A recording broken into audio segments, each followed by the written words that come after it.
Classic WoW as it currently is, which is chugging along through the expansions. Give it 18 more months from now and we'll be in Cataclysm Classic, I expect. Vanilla ran its course faster than it did originally, so did TBC by some 6 months, and Wrath will probably be a little bit shorter overall too. These are the places to re-experience expansions as they once were, so why not turn seasonal World of Warcraft into something different? Something entirely innovative with new content phases and regular updates. Why not go all in and do Classic Plus? Well, the pessimist will say it will cost money, time and effort to work on something new, so obviously that's not gonna happen, is it? And yeah, I think it would probably cost less money to do classic content versus like retail WoW content. I mean, it's just lower poly, there's less stuff to do with the game is simpler. Why? Well, simply, like, you just don't have to make things as detailed.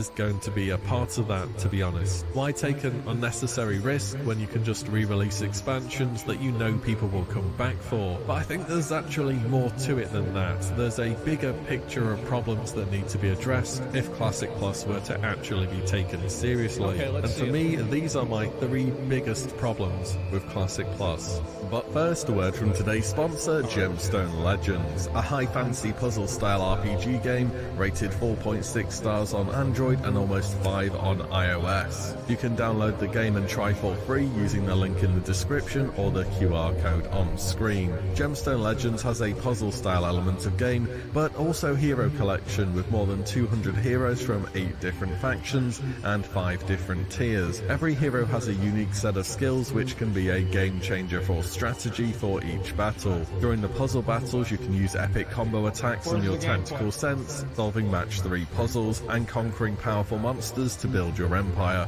And there's dragons. Who doesn't like dragons? Gather clans as heroes and start an epic puzzle adventure in a high fantasy RPG open world. Fight in PvP modes and align with other dragon riders to compete in guild wars. There's even a Discord server where you can stay up to date with the game. I'm in the game under the nickname Will E. Download the game for free now on both Android and iOS and get started today by using the link in the description or the QR code on screen. You'll also get a special starter pack worth $50 by using my link, including 500,000 coins, 300 gems, 10 mana elixirs, 10 healing elixirs, and a 4-star hero, Annika. Many thanks to Gemstone Legends for sponsoring the video today. Back to WoW. The first point is, I've already done the content. Let me explain what I mean here. There was a time in World of Warcraft where it wasn't really known how far the game would go, what would be the next major content patch, and even whether there were going to be expansions. On a BlizzCon panel from 2007, I found something which really spoke to how Blizzard did content back then. Plan more than we can build, expect change, adapt. There wasn't just content ideas for the next patch, or patch after that. There were just ideas that various devs wanted to be part of the game. Things which... Yeah, I think that's, I mean, anybody could have seen that, because like, remember how they had like, you know, they had like the Dragon Isles in Classic WoW. They had like Karazhan Crypts. They had all of these things like Hyjal. Like, yeah, that's of course what happened. And then also, like, apparently they were supposed to have like some like Abyss raid that was underwater in Cataclysm, and that ended up just not happening. They had worked upon and iterated upon. It was more of a question of where does this best fit within the game. After all, World of Warcraft in its early days had pretty heavy inspiration from the story of the RTS games to lean on. There were hours of cutscenes, cinematics and story twists to draw from. It just had to be the right time to introduce each one. In fact, in its early days, the level cap of vanilla was intended to be 70, and so much content that would be introduced with the expansion was either planned or actively was already being worked on. Yeah, they had a vanilla WoW version of the Outland, even. BlizzCon 2007 panel. I know the quality's mega scuffed, I couldn't find better online unfortunately, but you can make out at the top that this was the dungeon list as planned from April 2003, that's pre-vanilla launch, and right at the bottom you can see the Black Temple as the final dungeon. It wasn't that content was necessarily cut from vanilla, it just wasn't used, and it was waiting its turn. It's no wonder that Karazhan is located in Deadwind Pass, by the way, a strange place for an expansion raid to still be in vanilla vanilla, don't you think?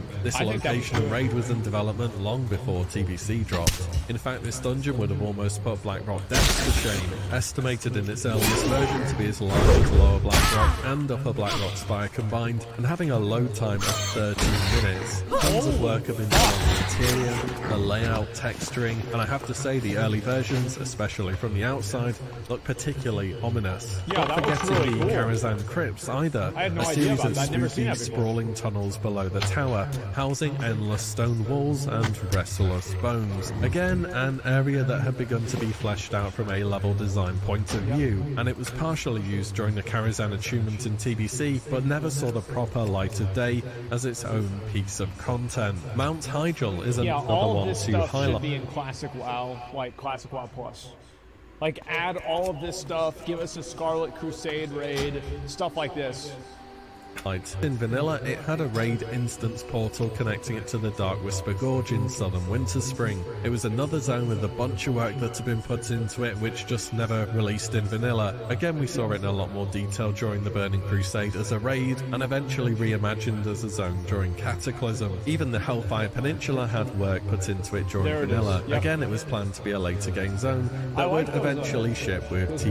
mushrooms. You can see tons of landscaping and floating mushrooms dominating the area in these early screenshots. Though at some point it was decided that instead of more and more major content patches, there would be a full-on expansion. Many of these unused ideas were roped together and bundled up for World of Warcraft's first foray into a totally new world. This would release in 2007 as the Burning Crusade to a huge amount of success. And as we know now, Black Temple, Karazhan and Mount Hyjal ended up being raiding content, and Hellfire Peninsula was the starting zone. I know this, and we all know this because many of us have done them in TBC or TBC Classic, and that's what I mean when I say I've already done the content. Tons of things that were at an idea stage were later used in some form. Even the Dragon Isles were at a I think it wouldn't really be a big deal to do it over again if the game had a few little interesting nuances with leveling, and it was a very dense and populated area where you could do dungeons and do other kinds of cool shit. concept stage during vanilla, and that's just dropped as the latest retail expansion. The thing is, as much as I like Karazhan, do I want to do it again at 60 with the same layout and the same bosses and the same loot that I already know? I'm not really sure that I do. What if Well, absolutely not. I mean, like, they would have to reimagine the entire thing. Like, obviously, you should have some of the same bosses. Like, Moros should be in the new Karazhan. Let's see. Like, I think a good example of this, right, is like they did already reimagine Karazhan. They did it in Legion. And I think the Legion reimagining of Karazhan, the Return to Karazhan raid, was fucking amazing. It was really well done. There were some things I didn't like about it, but overall I thought it was really well designed. So it's like, we already have precedent of doing this and it being good, just do it again.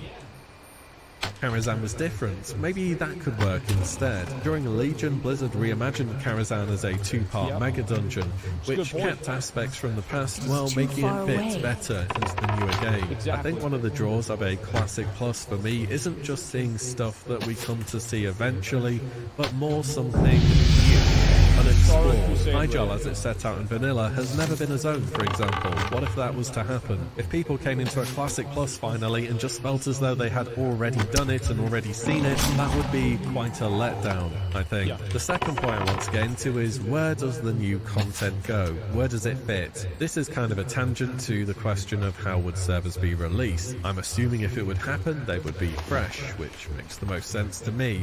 World of would have Warcraft to be is fresh. always fun when I'm you not start from afraid. square zero.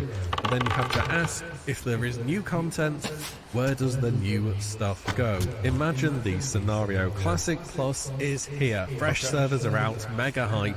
New content, new class tuning, new dungeons, new raid, Classic new plus everything. hype, Okay, classic so plus hype. first we have True. to get to level 60. Yes. Oh, wait, before we get to level 60, are we going to be doing any new dungeons pre-60?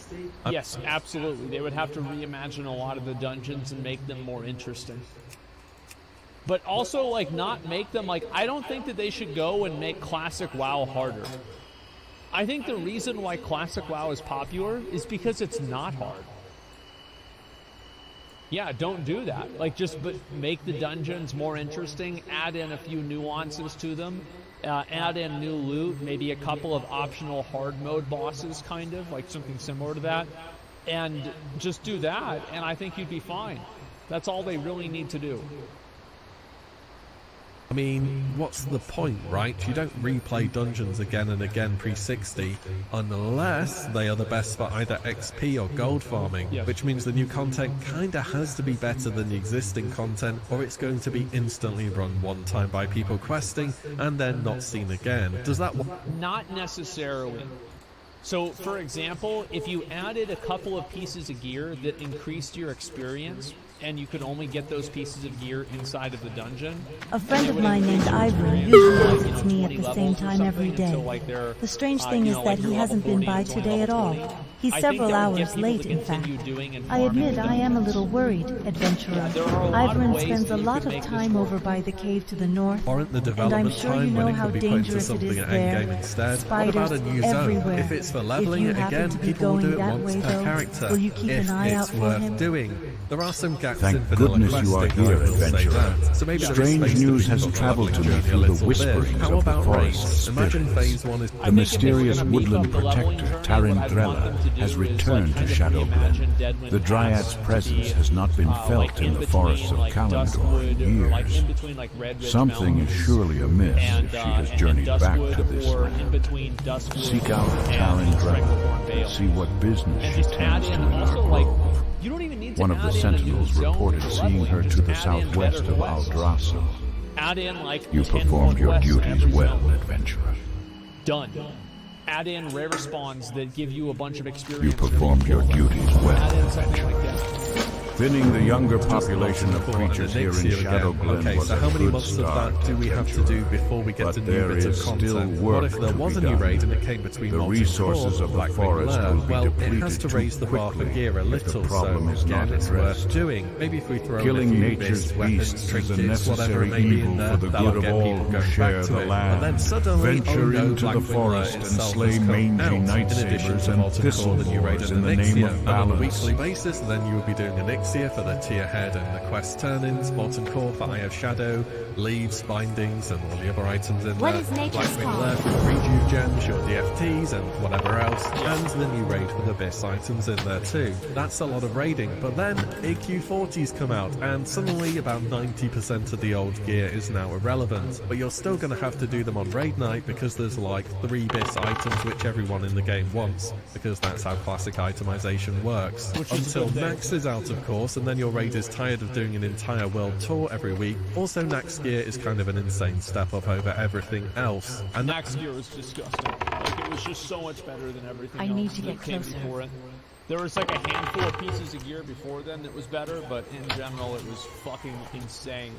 I think that what they should really do is look at making a few more raids in between that, make more dungeons.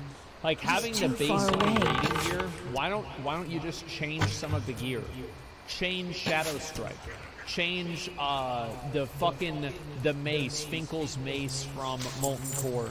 Change Spinal Reaper. I need Spinal to get Reaper is a closer. garbage weapon. Nobody ever uses it. I'm Well, out then of change range. it, make it something better.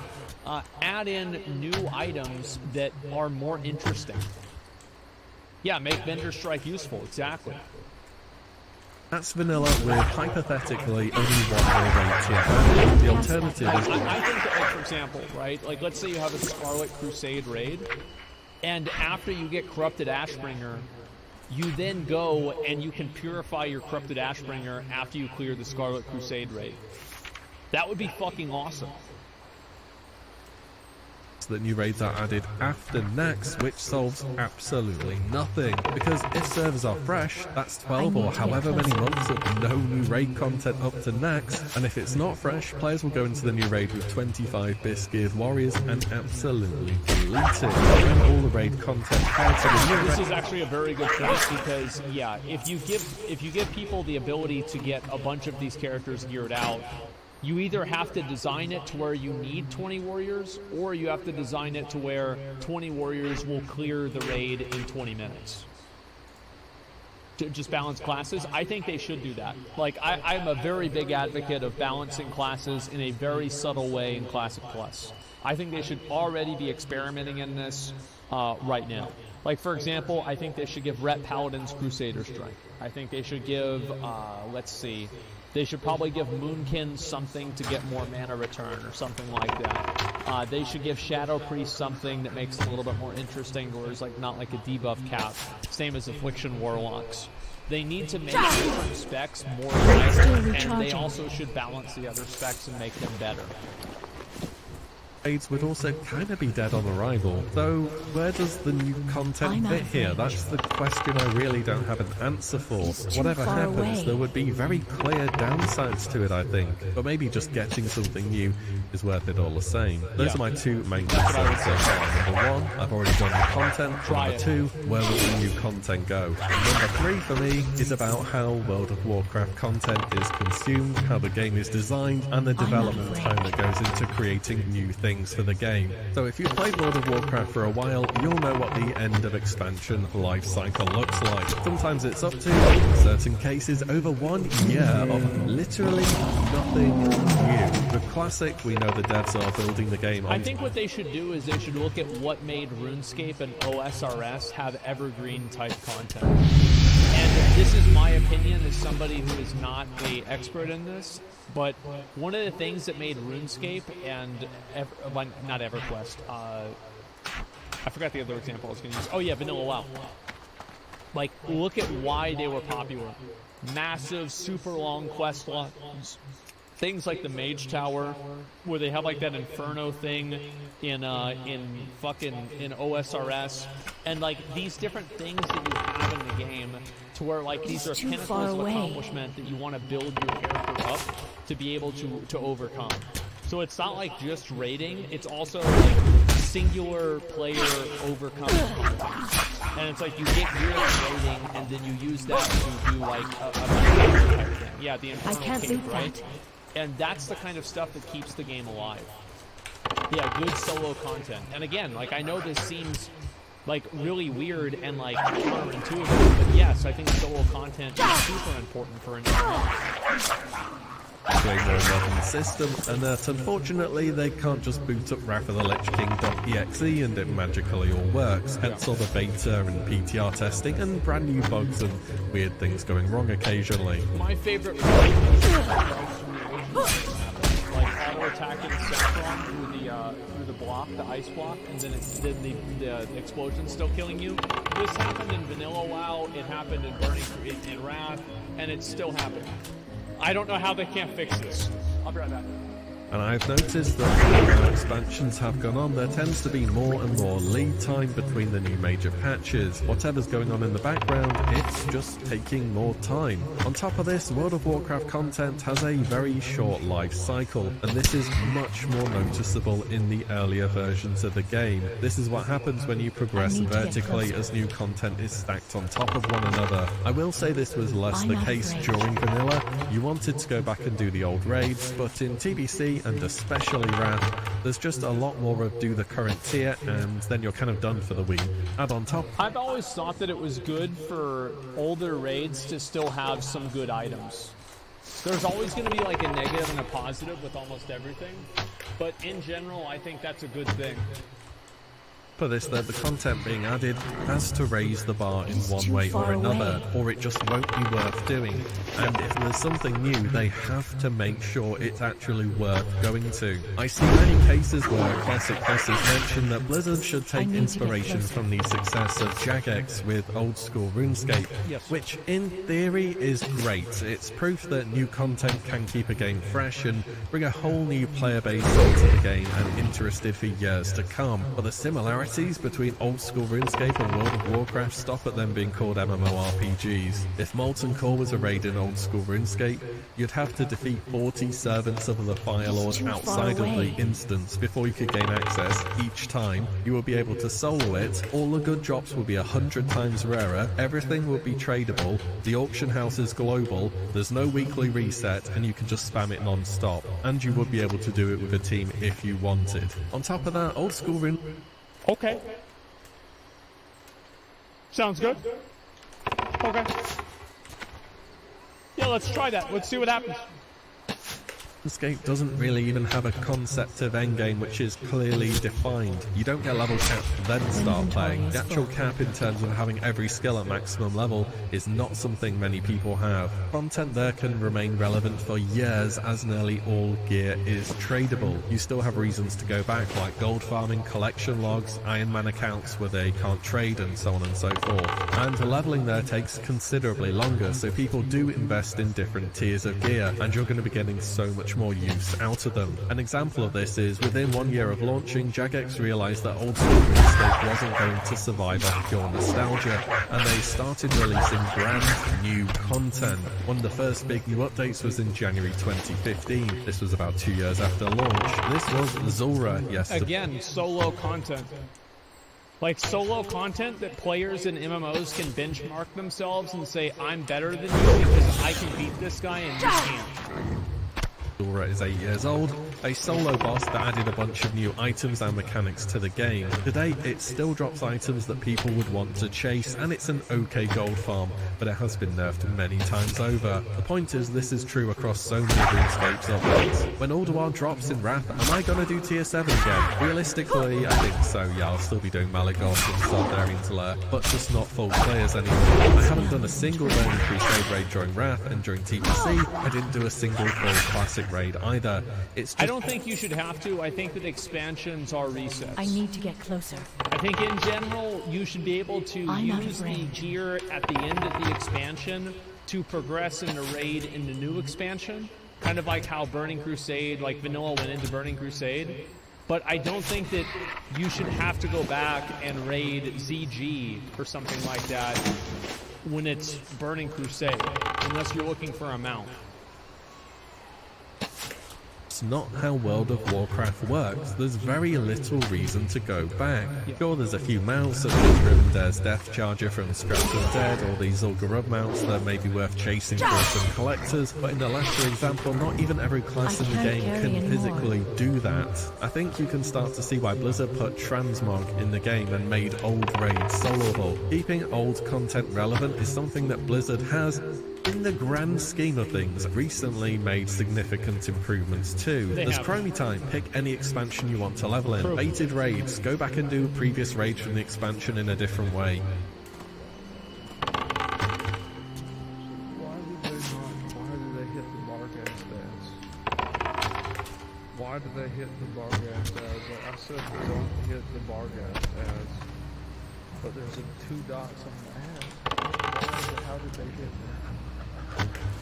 How did they? I thought we said not to do that. Why does it have corruption? Like, that was the most upsetting fucking shit. I was so mad. We never cleared this either. Time walking, go and do old dungeons or raid, collect resources, buy collectibles, adding pets to old raids, adjusting tuning so old raids can be soloed for collections, and so on. I just can't help but think Classic Plus is going to have a big dead content problem due to how content rolls out during the early versions of WoW and how fast players rebalance the gear. Problem solved. I can't carry just anymore. rebalance the fucking gear. That's all you have to do. get through it all. Again, I'd love to hear suggestions on this. All that being said, don't get me wrong, I would love to see Classic Plus in the game as a real thing and for Blizzard to take this in a whole new direction. And whilst the whole it'll take money so they won't do it thing definitely has something to it, I think there's a lot more important things to be answered than just that.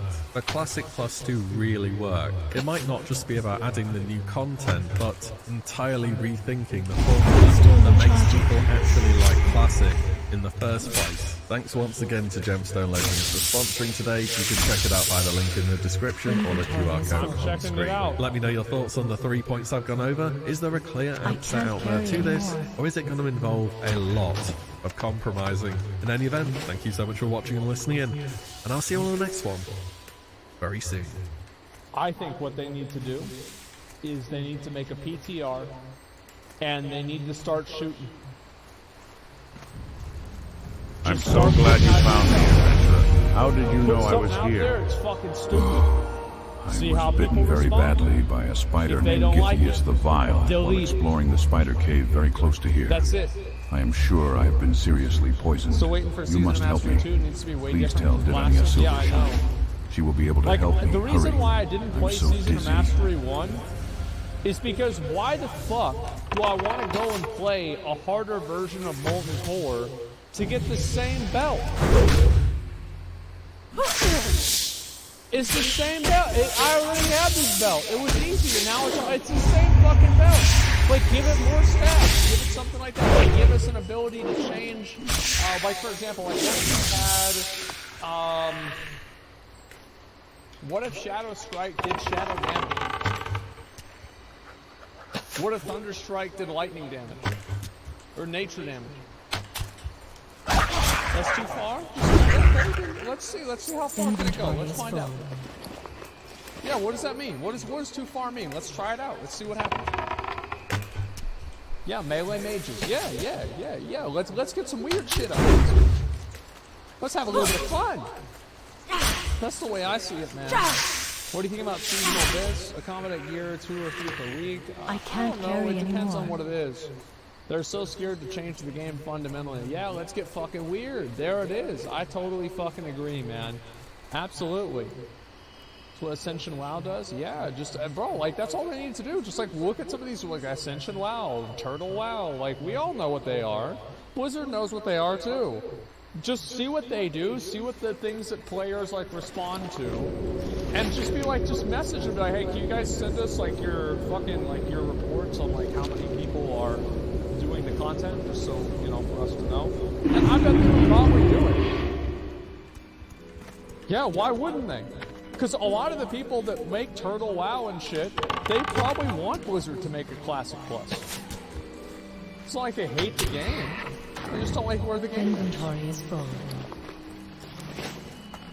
Turtle WoW, so many ideas from beta were removed and made new dungeons and raids. Yeah. What about all old content being current item level, but you can't do it in the current raid? I don't know about that. Turtle WoW does an awesome job with creating Classic Plus. Yeah, just do the same thing. The issue with Blizzard doing Classic Plus. Oh dear. I was wondering why I hadn't seen Ivaron yet. That is a problem. And I've always warned him Turtle about those WoW, spiders. he's done this, he's been one of the best. We may be able to help Ivern, as I know of an antidote that should help with the poison. Yeah, just take what It they requires do. some ingredients, though, before I can It's make that it. simple. I'll need hyacinth Take the mushrooms. stuff that they do that You can works find and put these that in growing the under game and then trees, build off of that. or you may collect them from the Problem Grell solved. south of here. They seem to have Enter taken a stuff liking below to and do some them. class tuning. I'll Yes, also I think need they should moon petal absolutely lilies, class tune. which only grow around watery pools. Siege The and last Lebanon. Yeah, ingredient there you may go. prove the most difficult. From the Let's very see how far it spiders that goes. poisoned I love- Ivern, yeah. collect Like, webwood that's why I want to see ichor. doped Olympics to see the human body on enhancing drugs push the boundaries. Yeah, except for nobody has to die in this. We just get to play the game and like do a little bit more damage. Like it's totally fine. I don't know, man. Like I'm just hoping something fun happens with Classic WoW. I like Classic WoW a lot, but I wish that there was more to do. And there was like something new to look forward to. There's something like the Ascension Pirate server with resources like Blizzard has. Yeah, exactly, man. Huge potential in this. Yeah, I think Classic Plus has more potential than retail WoW. In the long term, I think it does. The reason why is because retail WoW is like 0 updates in 2 months. It's growing. Oh yeah, we'll watch this. I'm not gonna watch it tonight. I'll probably later on. The Wrath Plus. I think that they should do Vanilla Plus. Because in Vanilla WoW, you actually went out in the world. That to me is super fucking important. And if you don't have a reason to go out into the world, you've already lost. You're just like and this is what I think happened with like Burning Crusade, is that you had the world like this, and then it became, this is the world, and now this is the world. And this is Outland. And then whenever Wrath came out, they said, okay, now this is the world, and this is Northrend. And all of this and all of this is deleted. It's too far It doesn't away. matter. Nobody cares about it. Wrath is just sitting I'm in out of Valorant range. waiting for raids. Yes. and that's not very good. Problem is, the long travel is boring. That's true. I do, however, think that it was fun going around and getting world buffs in Classic WoW. I absolutely think so. I think collecting the consumables and stuff like that is great. And I think you could get rid of a lot of the friction and say, yes, I know people are going to be upset about this, but I think that if you take world buffs out of Classic WoW, you take the world out of Classic WoW. The reason why most people went around to do different things was to get world buffs. When did you go out into the open world? For world buffs. That's the reason. I'm going to throw of Ashen Vale. Open world PP was amazing. I missed it. Yeah. Is it a bad take, Aspen? No, it's not. What is it? Why is it bad? Yeah, friend, it's an Ixion that teaches Dragonflying in Classic. Yeah, there you go. Really shitty chores shouldn't be what's forcing you out into the world. I don't know. I don't think world buffs are as bad as people make them out to be. I think also that's why Season of Mastery was also boring, is because people like being able to blow up the bosses and raid in 2 hours and be done with it, and then still be progressed and like have like competitive gear. Redesign world buffs? Yeah, exactly. Back to Andy, I like your world buff Chrono Boon idea. Just store everything and use it at will. Exactly. If world buffs are the only reason to go out into the world itself sucks. It's not that it sucks, it's just that the content doesn't suck because people don't do it. People don't do things because they're not min-maxed. That's why. People always do things because they are efficient. You always say take things out of games that are not fun. That's not fun. Being required to log into the game at times not to play, but to get ready for the next time we raid was not good.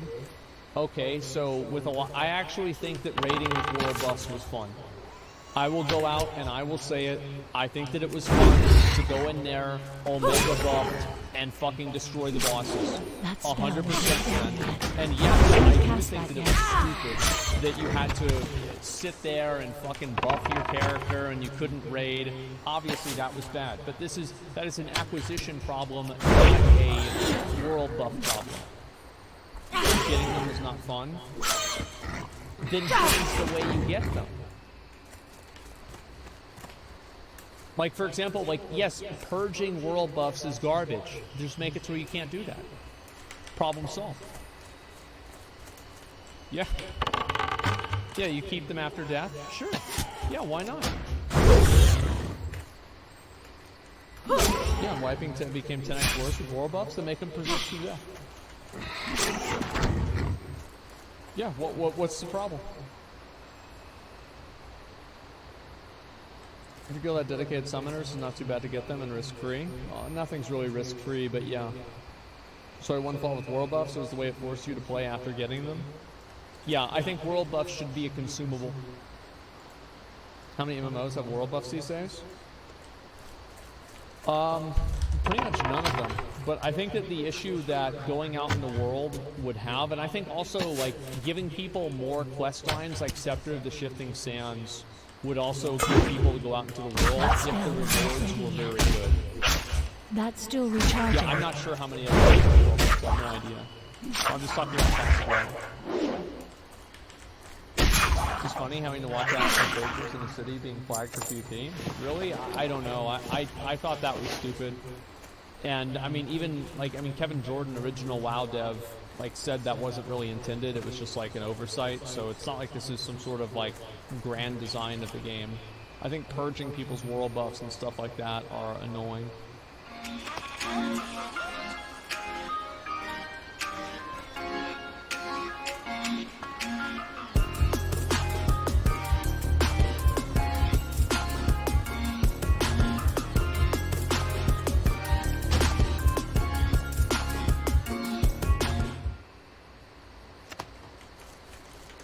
I need to get closer.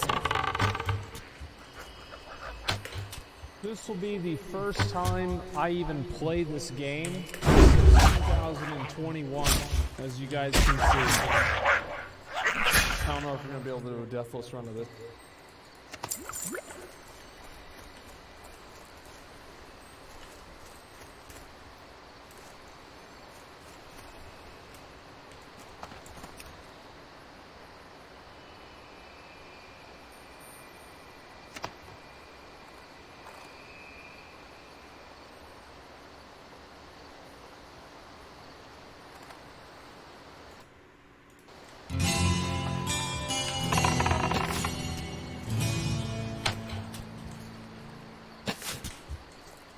Hey guys, what's up? Mad Season here, back with another video for you.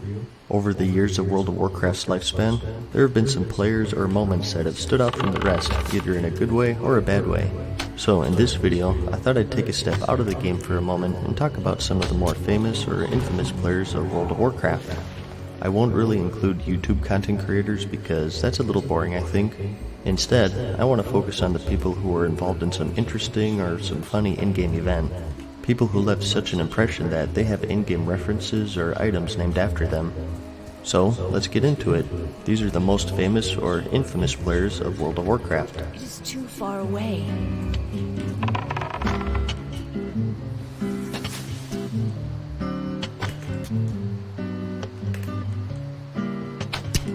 Number 1. Gedren the Dwarf and his Dwarven Hand Cannon. Out of boredom, one day Gedren went to go exploring in the Deeprun tram that connects Stormwind to Ironforge, and he came upon a, interesting scene. You see, Gedren was on a role-playing realm, and he came upon two Night Elves in the middle of a very special roleplay, Enotep and Artemisa. Hey, nothing says romance like a dark, dank corner of a public transit station. Enotep settles for nothing less than the top high-class venues to engage in cyber-diddling. The hairy dwarf skulked the shadows, assessing the situation from afar, and, seizing the moment, Gedren decided to join in. He emerged from the shadows and interjected himself into their intimate, role-playing experience. He tried his best, but for some reason, he was rejected from joining in. Enotep didn't roll that way apparently, so Gedren quickly retreated into the shadows to watch from a safe distance from Enotep's roaming fingers. But the moment had passed. Before Gedren could even whip out his Dwarven Hand Cannon, Artemisa took her leave. In fact, she walked her butt all the way back to Ironforge. Uber didn't exist back then apparently. Enotep, not too pleased with this turn of events, prepared to take his leave as well. No one stands in the way of a Night Elf and his E-action. He re-equipped his clothing and verbally bombasted the dirty dwarf for dropping in uninvited. Feeling remorse for ruining the moment, Gedren offered an apology, but it wasn't taken. He had done quite enough, and Enotep walked off into the sunset, never to be seen again. For number 2, we have Karmr the Paladin. Back in vanilla, there was an ability called Reckoning. This would give the Paladin an extra attack on his next attack upon being critically hit, stacking infinitely. A Paladin by the name of Karmr saw the potential in this, and using the dueling mechanic, he stacked Reckoning to an absurd amount to become a weapon of mass destruction. He did this right next to the outdoor raid boss, Kha'Zix, and when he was ready, he charged in and soloed him. A video of the event was released, Paladins worldwide started emulating it, using it to one-shot people in PvP, kill Kha'Zix themselves, etc.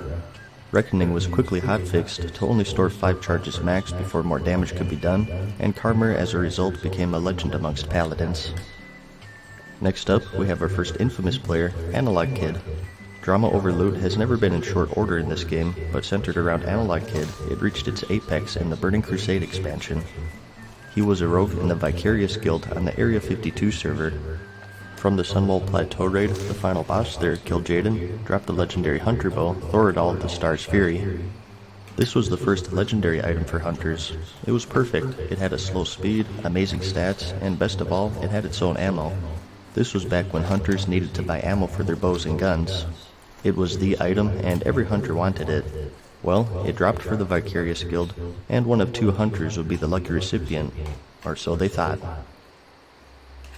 Citing that Analog Kid was more loyal to the guild, the item was given to him, a rogue, to use as a stat stick over the 2 hunters in the raid. Remember, this was also back when rogues had a ranged weapon slot and hunters had melee weapon slots. They could equip both, but obviously, ranged wasn't the rogue's primary, and it was just used for extra stats. Word of this quickly spread, and the whole guild and Analog Kid became the subject of ridicule and anger. The ongoing joke in the game was that everything was a hunter weapon. Well, for this day only, this legendary bow was a rogue weapon. Let's take a break from the drama. Next up on our list, we have Indal'Amar the Warrior of the Guild Nerfed. And when I say the warrior, I mean the warrior. Back in the game's infancy, during the beta, no one really knew how to play. Everyone quote-unquote knew that warriors were the worst class in the game. They killed things much too slowly and were constantly calling for buffs on the forums and whatnot. Everyone knew they were underpowered, except Indal'Amar. he called out against these cries for buffs and said that warriors weren't underpowered, but rather overpowered if you knew what you were doing. No one believed him, so he put his money where his mouth was and made a video showing how it's done. He showcased a 3-minute run of him steamrolling through high-level mobs, often killing them in just 2 hits, which was unheard of You those have proven days. your dedication Back to then, nature the well. Bloodthirst ability worked much like Young Victory adventurer Rush, like where it was yourself triggered off of kills. So, he just chain-killed an entire compound without having to stop once to heal. To everyone's proven shock, your he was right, dedication to the warriors nature were well. overpowered. In a Young storm of adventurer people like saying that yourself they were is weak, promising he showed future. that with proper itemization and talents, they were This wrecking sigil balls. was given to me by Shortly a after the messenger video from was our released, hunter warriors were hit with a trainer, Nerf Ayana. bat, and everyone pointed their It fingers at seems Indalmar Ayana as the would have cause. words with you He was when just you a have little a too moment. good, and the class suffered Read it because of it. and bring In it fact, to her he was so good afterwards. that Blizzard hired him as an itemization developer. He's had a few items named after him, Ramaladni's Blade of Culling and Icy Grasp, which is just his name spelled backwards. And even in This sigil Diablo was 3, given we to have the me by a Ramaladni's messenger Gift, from our which gives a hunter socket to trainer, any legendary. Ayana. He also got his own Seems card in World of Ayana Warcraft's would have trading card words with game. you Like I when you said, have a he was the moment. warrior. Read it and bring it to her afterwards. Next up, we have Zuzo and Shax. Zuzo was a rogue in the Method Guild back during the Burning Crusade expansion, and at the time, he gained the reputation of being the most geared. He had the server-first legendary Warglaives of Azeroth, and most of the Tier 6 set. He was a very hardcore raider with the gear to back it up. Well, someone with a lot of money started whispering Zuzo, offering him real-life money in exchange for his account. Zuzo initially refused the stranger's offer, but he persisted, offering more and more money as time went on. The figure eventually reached 7,000 euros, which was nearly 10,000 US dollars at the time. Eventually, something happened. He found himself strapped for cash. So, he finally accepted the stranger's offer. He sold him his glaive I robe came for to 7,000 Shadowglen to euros. observe the webwood The stranger spiders renamed that the dwell in rogue to the Shadow Shax Thread and got to play Cave. for all of 5 They are days cousin before he to a was much banned by smaller Blizzard. variety of spider. You see, I glaive believe the robes were world very tree has rare had a back then, profound so effect it was on obvious them, what happened. and I would like specimens Zuzo, a to study to high-profile confirm character due this. to his gear, First, disappeared, I would and like this some new of their rogue who had the venom. exact same Gather gearism took webwood his venom place. sacks from the And it spiders didn't help in that and this Shax around the character Shadow was also Thread Cave spectacularly bad to at the the north. class since he had never played it can then before, examine which them was for kind of hilarious to similarities with people their considering smaller he had the cousins' legendary venom. glaives. People quickly pieced together what went down, the details of the trade were leaked, and word spread like wildfire. Blizzard quickly caught wind of it, investigated, and dropped the ban hammer on Shax, essentially setting fire to his 7,000 euros. It was such a big event that it was even covered by the BBC, although due to legal reasons, everyone chose to remain anonymous. In a fit of rage, Shax was planning on suing both Zuzo and Blizzard, but nothing ever came of it. I'm coming up with 32.33, repeating of course, percentage of survival. Oh, it's a lot better than we usually do. Alright, chums up. Ready, guys? Let's do this. Oh my god, he just ran in. Everyone knows Leroy. Being the subject of one of the first viral videos of World of Warcraft, Leroy was a paladin in the Pals for Life guild. The guild was running the Upper Blackrock Spire instance and were coming up with a plan of attack for the next room. While they were constructing a strategy, Leroy came back from his AFK and with a battle cry, abruptly charged into the room, guns blazing, or swords blazing rather. He pulled the entire room of enemies, and the entire raid was overwhelmed and eventually died. This gave birth to the Leroy term, which is ascribed to reckless or stupid behavior in-game. The video quickly became quite popular, with it even being referenced in the game show Jeopardy! Although none of those filthy casuals knew the answer. And that would be the World of Warcraft. Shameful. Blizzard also saw fit to acknowledge Leroy in-game through many different ways. They released an achievement to enter the same room he did and kill 50 whelps. This awards the Jenkins title in-game. And in the Warlords of Draenor expansion, there was an event where you could resurrect an NPC named Leroy Jenkins, who, after a short amount of time, would rush to the end of the dungeon. If you were able to clear before he quote-unquote Leroy'd, you got an achievement, and you even got him as a follower in your garrison. Truly, one of the most famous players in the game. At least I have chicken. There are things in this world more dangerous than you can imagine. Go with Elune and return to me again. The story of Sarek isn't necessarily based around a player, but rather a community manager. The World of Warcraft forums have always been a pretty unfriendly place, but it was particularly bad during the early days when there was less moderation and tools for reporting people. Trolling and flame wars were rampant, and the community managers, or CMs for short, were often the target for players' frustration and rage. Nowadays, for the most part, the abusive posters are either ignored or banned, but back in the game's infancy, the CMs were a little more interactive, with Sarek being the most outspoken. Having been a CM for a couple of years already, Sarek was starting to show visible weariness having to deal with the forum's more unscrupulous users. Instead of simply removing posts, he would enter debates and arguments with these trolls. Some cheered him on and saw him as a crusader of sorts, fending off the trolls of the forum, and others were in awe and saw his behavior as rash and unprofessional. It all boiled over one day when Sarek replied to a thread created by someone wanting to know how to report a CM for inappropriate behavior. He gave the avenue to do just that, and jokingly wished the poster good luck in reporting him. Another user replied asking if he was depressed, egging him on, to which Sarek replied that the poster was cowardly because they hide behind the anonymity of the internet, stating that he is the one who quote-unquote steps up. The exchange continued, and Sarek posted the frustration of his job as a CM in the form of poetry. Can't help it, posting impassionately, they say you don't care. Posting nothing, they say you ignore. Posting with passion, you incite trolls. Posting fluff, you say nonsense. Post with what facts you have, they whittle down with rationale. There is no win, there's only slow degradation. Take note, it is the first and only time you'll see someone in my position make that position. You can see me when I'm gone.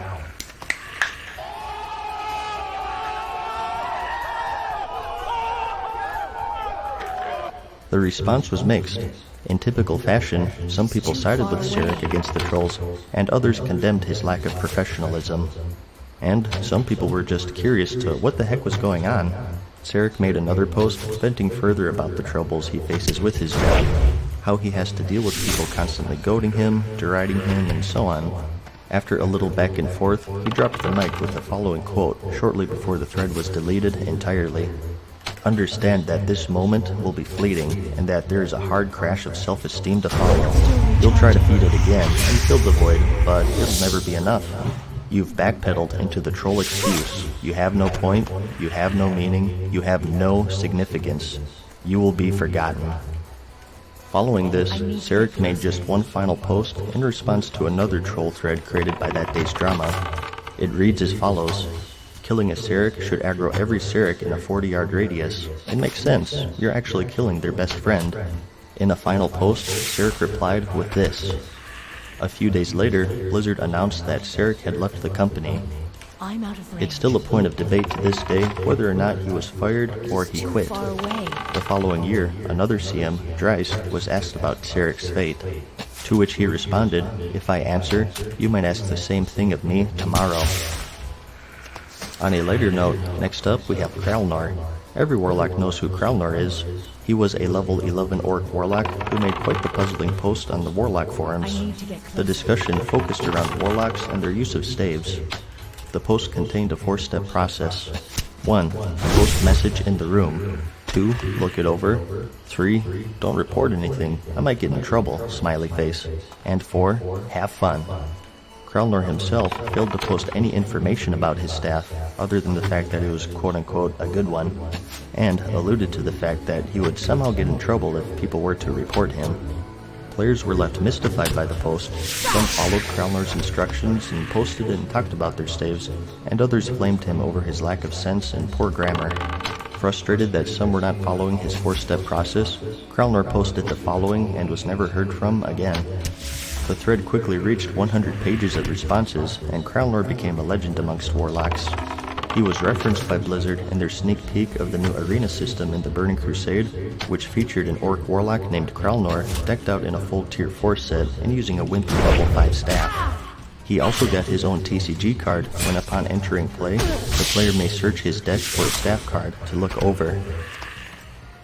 Next up, we have a player who had one goal, to be the most hated and most prolific ganker on the entire server. This is the story of Angwi. He was an Orc rogue player on the Dethicus server who would head deep into the Alliance territory into Menethil Harbor to kill low-level players, either in transit to other areas of the game or just there for questing.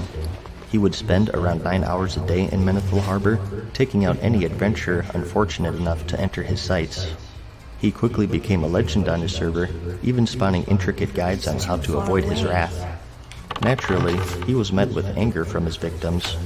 At the time, you couldn't have both Alliance and Horde characters on the same PvP server, so people would make alternate accounts to give Ennui a piece of their minds. And he himself made an alternate Alliance character named Ennui Spy on the same realm to goad reactions from his victims. He screenshotted some choice conversations and hosted them on his website as an archive to his in-game antics. I'll have a link in the description if you'd like to see all of them. There are a lot. He's since moved on with his life, but back then he was probably the most infamous rogue not just on his server, but in the entire game. Next, we have the undead warrior, Noctin. Noctin isn't really known for an in-game event. Instead, he's known as being the first recorded recipient of the first legendary in the game, the Talisman of the Binding Shard. This was a legendary amulet that dropped off of the Baron Geddon boss in the Molten Core raid. It had some resistances, strength, agility, stamina, and a Thorns proc. Noctin was the lucky recipient in a March of 2005 raid by the Guild Nerf, the same one Dalamar was from. But the item wasn't actually intended to be a drop in the game. Blizzard just forgot to remove it. As soon as word spread, Blizzard removed the necklace from the loot tables and let Noctin keep his, making him the only person to ever have this legendary necklace. Odd groups got left, even groups got right. That means 1, 3, 5, 7 left, 2, 4, 6, 8 right. Anyone who's played World of Warcraft knows about the Onyxia wipe animation. The person you just heard was named Dives, Tauren warrior and leader of the guild Wipe Club. On one fateful night, Wipe Club decided to raid Onyxia's lair. Whelps! Left side! Even side! Many whelps! Now handle it! Dives was the acting raid leader at the time, and as you just heard, things weren't going so well. They were having trouble killing the boss, and Dives wasn't too happy with the raid's performance. And what resulted was the birth of one of the biggest rage moments in the history of gaming. That's a 50 DKP minus! What the? What's that? One of the raid members took audio of Dives' vexation and made it into an animation that was watched around the world. At the time of this video, the animation has reached over 8 million views and is an example of what can happen when people take things just a tad too seriously. I played just a sample since I want to keep this video PG-13, but if you want to see the whole 4-minute meltdown, I'll have a link in the description. So, that's about it. Those are some of World of Warcraft's most famous or infamous players. There's probably a lot that I missed. Feel free to let me know, and if you enjoyed the video enough, I might make a part 2 to this. Let me know if you'd like to see that. As always, I hope you found the video entertaining. Like it if you liked it, and thanks for watching. Peace.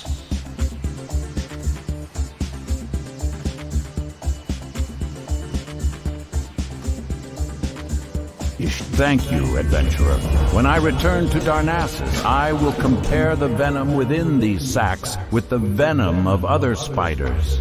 It is my belief that it will have properties linked to the recent growth of our new world trees. Now that I have the spider's venom, I'd like some live specimens to study. Unfortunately, capturing a living Hey guys, what's up? Mad Susan here, back with another video for you. I've been jumping into some more rabbit holes as of late, and I'd like to share some stories of some more famous or infamous players of World of Warcraft. Double Agent is a Pandaren shaman who did something very unique. He attained the maximum level, 110, without ever picking a faction or leaving the starting area for his race. Pandaren have a different introduction for World of Warcraft. You don't pick a faction upon creating a character. Instead, you first make a neutral, factionless character. And you pick your faction after a short series of quests. Normally, this process is done at around level 10 or so, but Double Agent found out that it was possible that you never needed to pick a faction, or even leave the starting area. He discovered that you could level to the max solely by gathering herbs and ore. The process is incredibly slow and tedious, but every expansion he makes it a point to reach the new max level by gathering copper and peace bloom, and at the same time remaining neutral. Blizzard saw fit to reference him by putting an NPC named the Venerable Shaman in the Mount Order Hall, who patrols the area occasionally to mine some copper veins. Next on our list, we have Ian Bates, also affectionately known as the Red Shirt Guy. In BlizzCon 2010, he brought up some lore issues regarding the Wildhammer clan. This was during the Cataclysm beta, and one of the Wildhammers, Falstad, was replaced by Kurdran as a representative of the Council of the Three Hammers, even though Varian Wrynn decided that Falstad was to be the representative. The game designer, Chris Metzen, incorrectly stated that Falstad was dead, to which the Red Shirt Guy corrected him. No, he survived, and in fact, he was the leader of Airy Peak in Vanilla WoW through Wrath of the Lich King. Yeah, Alex, what's up with that? Thanks for pointing that out. We're gonna get that fixed. Thank you. Bet. And in response, Blizzard corrected their mistake and replaced Kurdran with Falstad.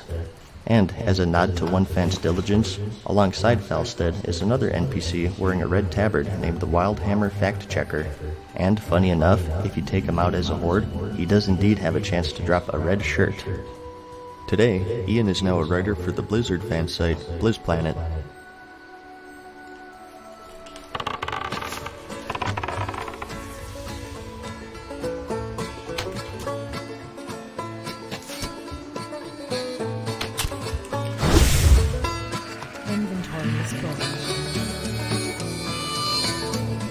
Ever since the introduction of personal loot, ninja looting in World of Warcraft for the most part has been a thing of the past. But, back during the early days, every other day you would read stories of guilds having their loot stolen by what were called ninja looters. Quite possibly the most infamous incident was when the guild Nevermind killed a guard in the Molten Core. The guild was celebrating a successful kill, and were talking amongst themselves trying to figure out who gets what. Yeah, I want that ring. I do. Alright. Who else wants it other than me? At the time, the way most guilds handled loot was through the Dragon Killing Point system, or DKP for short. Raiders would accumulate these points through raiding and doing guild activities, and they would then spend these points on items that dropped. Nevermind seemed to forgo the system, instead opting for the free-for-all looting option and then rolling against each other for the boss's loot. While this is much simpler than the DKP system, it of course leaves the guild open to thievery of any items that drop. Todd, what are you doing? Oh my god! What the fuck? I'm going to kill myself right now. See ya. They were left in shock at this turn of events. I mean, who could possibly imagine that out of 40 random strangers on the internet, that someone might be untrustworthy? I, for one, am astonished. Like I said, this happened all the time, but this particular incident was one of the most infamous, even spawning a parody video. Okay. Hello, waiting. Oh my god!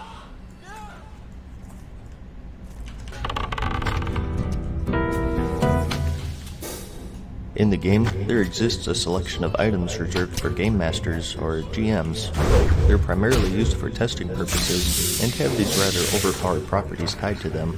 One of these items was a shirt called Martin Fury, which upon use, killed all enemies within a 30-yard radius. Here's a story of somehow, some way, this item fell into the hands of not a GM, but rather a normal, everyday player. Leroy Speltz was a player in the guild The Marvel Family on the US server Vecnalash. Like many others at the time, someone had hacked their way into his account and he had all of his items sold and characters deleted. As standard procedure, he paged a GM to have his account restored so he could get back to playing the game. His request was granted, but in the process of restoring his account, the GM had mistakenly sent him Martin Fury along with the rest of his items. Not being soulbound, Leroy sent this item over to his guild member, Karate Chop, and he did possibly the dumbest thing he could do. He used it. When Raid Night rolled around, they went on a Northrend world tour, going through the entirety of the Ulduar raid, the Obsidian Sanctum, and the Eye of Eternity.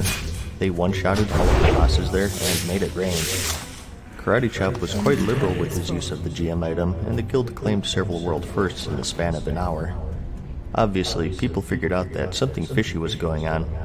The Marvel family wasn't a hardcore progression guild, and to see them rolling through everything was suspicious to say the least. Well, word got out about Martin Fury, and Blizzard, probably in a moment of panic, decided to give a 24-hour ban to not only those involved in the raid, but everyone online in the guild during that time. Imagine the surprise for the level 5s in the Elwyn Forest just doing some questing, and logging in the next day to find out that they were banned. I guess Hogger was in a bad mood that day. The way Blizzard handled it was lambasted, and it was basically a giant catastrophe. But after the dust had settled, Karate Chop himself received a permanent ban, and the properties of GM items were changed, so nothing like that could ever happen again.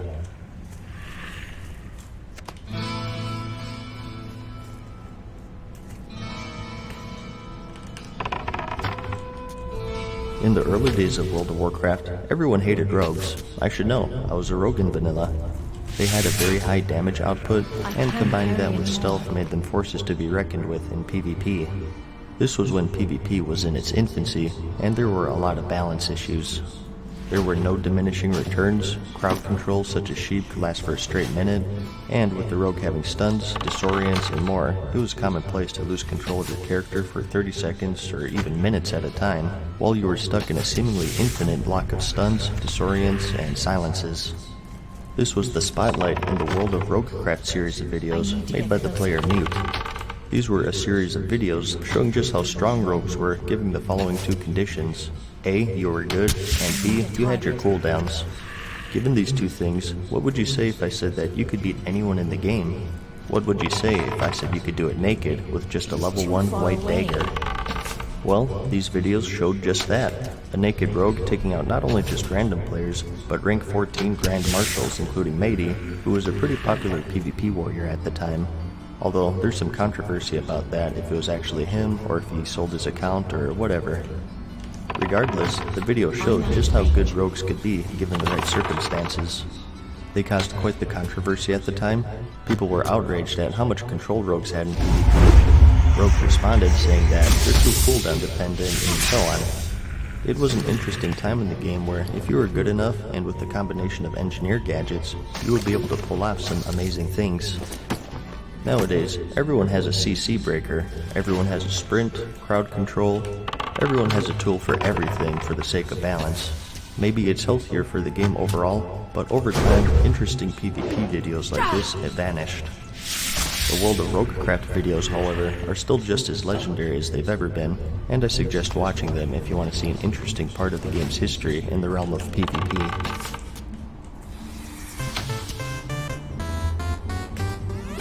I don't understand how, like, whenever you hit someone with a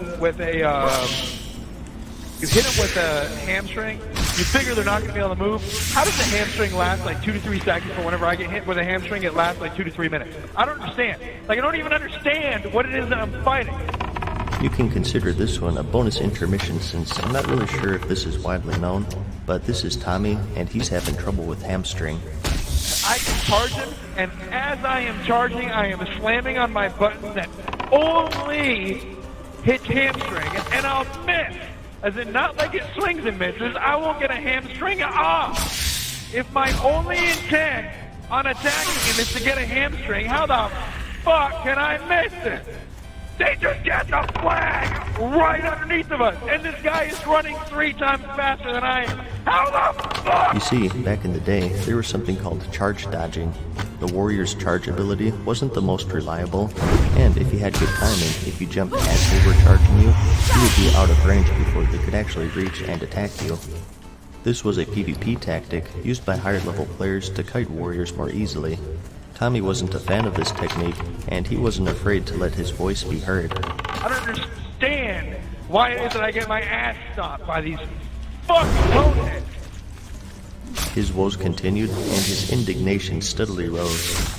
He refers to his opponents as coneheads, in reference to the look of the Alliance's PvP gear at the time. As his hamstrings failed, so too did his patience. I just missed again! What the fuck? His rage bar was full, both in-game and out of game, and the only thing that got hamstrung that day was his pride. No, this isn't the Bohemian Rhapsody, this is Kunyan. Kunyan was considered the best warrior tank in the entire game during the Vanilla and Burning Crusade days. He was a Swedish player and initially the leader of the hardcore raiding guild, Nihilum.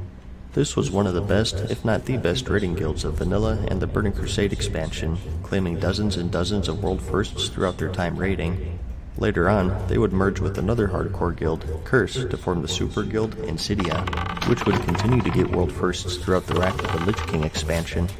Some of his other accomplishments would be obtaining the Scarab Lord title from the old AK-40 event, along with the legendary mount. He wasn't really known for a single event like most others on this list, rather just a really good hardcore player who led an equally amazing raiding guild.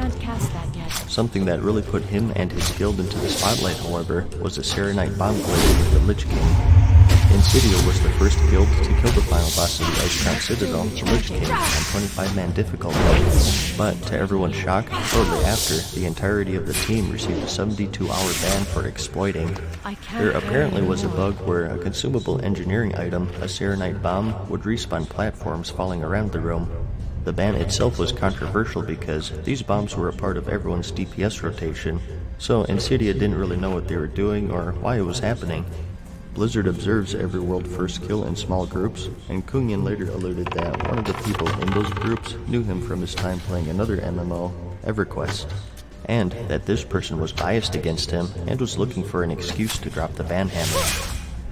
But whether you know Kunyan from this controversy, or just from being a very skilled player, you can't argue that he's indeed one of the most famous players of World of Warcraft.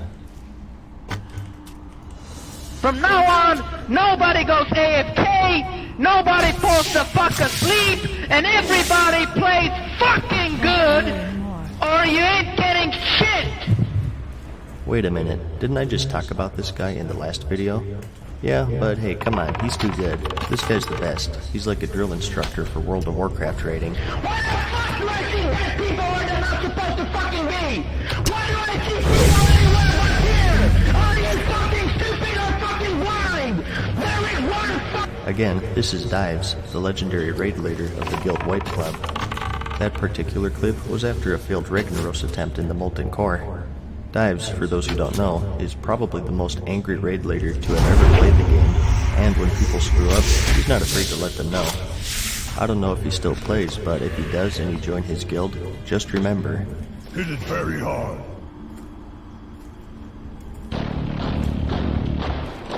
Speaking of drill instructors, next up we have Shitsu of the guild 6 Feet Deep on Dragonmaw. Nearing the release of the Burning Crusade expansion, guilds were ready to take their adventures into the Outland. How would you level? Questing, maybe some instances here and there, or just straight grinding? Well, if you were in the 6 Feet Deep guild, you had less say in it than you thought. In fact, you had no say in it. A 2007 post by Shitsu laid down the rules. All members of the guild are expected to level to 70 as fast as humanly possible. If you want to, quote, experience the content, please do so after you have reached 70 or on another character. Here is how we will be leveling. You will log into the game and look for an officer. One of the officers will assign you to a 5-man group. The 5-man group will run the appropriate instance level over and over again until someone has to leave, at which point an officer will assign a replacement. No questing, no BGs, no grinding solo, no trade skills, no farming, and no checking out new races. If you're online, you will be expected to participate in one of the groups running 5-man instances. The only exceptions to this will be if there are not enough people for you to group with, etc. There will be plenty of off hours of downtime to goof off if you wish, but during game time, I swear to Thrall, I will G-kick your ass if you're screwing around with stupid shit instead of participating in the leveling grind. Dang, he name-dropped Thrall, that's serious business. This was posted to the forums where he was widely mocked, and in response, he said that 6 Feet Deep members are treated more like prized athletes than kids. It's my job to provide clear instruction and focus so that our team is all on the same page, working towards the same goal. It's called leadership. I'm out of range.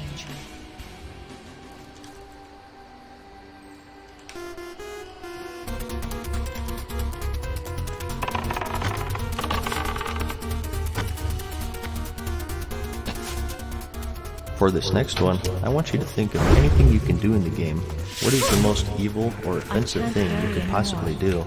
Ninja looting, going dives mode, pretending to be a woman and flirting with dudes through a female avatar? Well, how about crashing a funeral? This next one isn't about a person, but rather a guild, Serenity Now, otherwise known as the Westboro Baptist Church, who on one fateful night became the most hated guild on their server, Illidan. Someone in a war guild sadly had passed away, and her guild thought it would be appropriate to hold an in-game memorial for her. They posted on the forums, picked a location, and gave a time when the memorial would be held. This was all well and good, but there were two problems. It was on a PvP server, and it was the internet. I can't carry anymore. I need to get closer.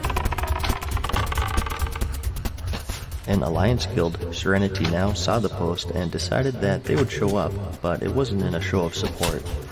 The turnout was very big, and people lined up in front of a pond to pay their respects to their fallen guildmate. While doing so, however, most of them were also dressed up in RP clothes, and they didn't have any weapons or armor equipped. Hey now, that would be inappropriate.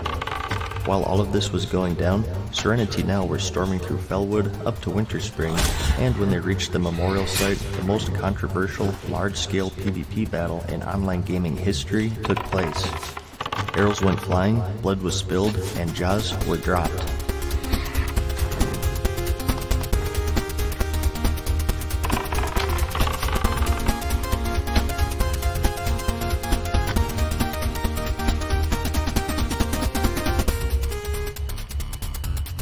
Inventory is full. People were outraged, others thought it was funny, and some quit playing the game entirely out of disgust. I want to remain the neutral mediator here, so I won't get my take. All I know is that this was quite possibly the most controversial thing to ever have happened in not just World of Warcraft, but gaming period.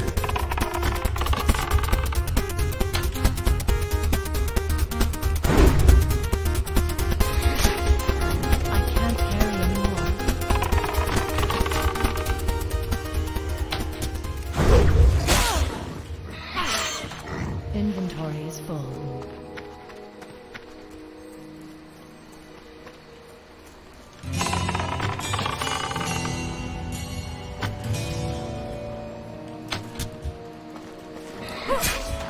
Hey guys, what's up? Mad Season here, back with another video for you. As requested, I'm back with another part of my famous and infamous players of World of Warcraft. This one will be a little different because I'll have a good amount of PvPers, so maybe you can call part 3 the PvP edition, but as usual, I'll have some others mixed in. Anyways, let's get into it. I can't carry anymore.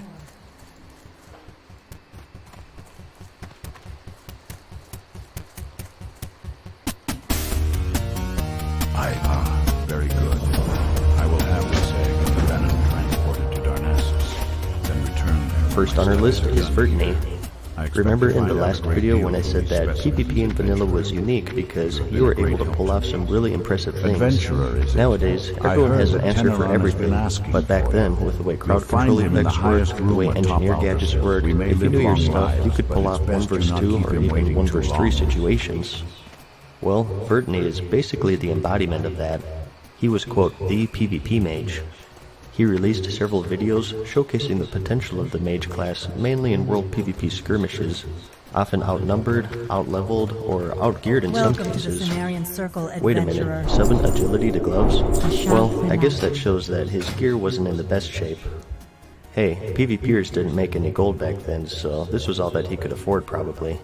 He may have been outgeared, outnumbered, or outleveled, but not outskilled as you can see. Mages were kiting kings, and combined with their wide toolset of slows, roots, and throwing some engineer gadgets and special trinkets into the mix, you would see him taking out multiple people at once, and he made it seem effortless.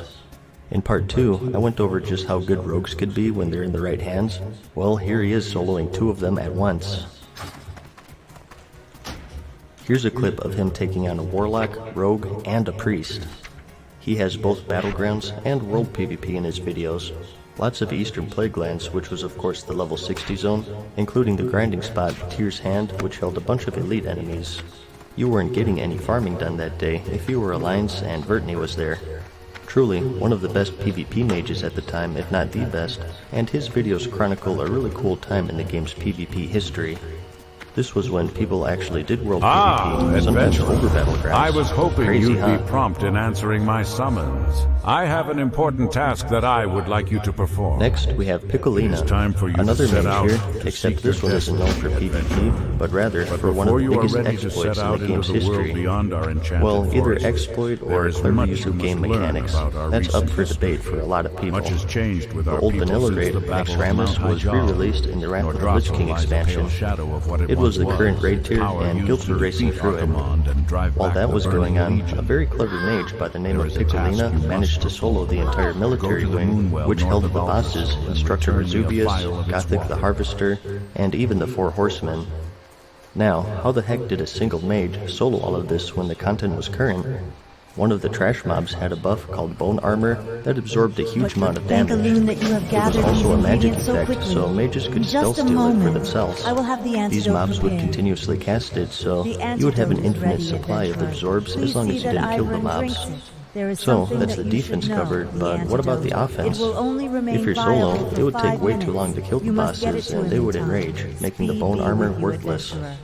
For offense, mages had another talent in their arcane tree called Incanter's Absorption. If you had all 3 ranks of this, whenever you absorb damage, your spell damage is increased by 15% for 10 seconds, which also stacks, so combining that with an infinite bone armor made you a one-man wrecking crew. And as long as you didn't kill the bone armor mobs, you could go through the entire military wing solo as a mage. The only reason you couldn't solo the other wings was because the bone armor mobs disappeared when you left the wing. So, call it a clever use of game mechanics or an exploit. Blizzard themselves said exploit, and Piccolina got a 24-hour ban, and her loot got taken away. And bone armor was changed to where it was no longer stealable to stop every other mage playing the game from emulating Piccolina. It's one of the biggest exploits / clever use of game mechanics that I remember. Next up, we have another PvPer, and that's Swifty. Everyone knows who Swifty is. Out of all of the PvPers in the game, he's arguably the most popular, and he's unique in this series in the sense that he still plays. He started way back during Vanilla with his Incredible Warrior Trick series, where he would showcase, well, incredible warrior tricks. He had a macro that allowed you to charge in combat, something that was impossible at the time. And as I recall, he popularized the use of the Skull of Impending Doom, which was an item that dealt some damage to the user and gave you a movement speed boost. Like I mentioned a few times, the CC was ridiculous back then, so this was insanely useful.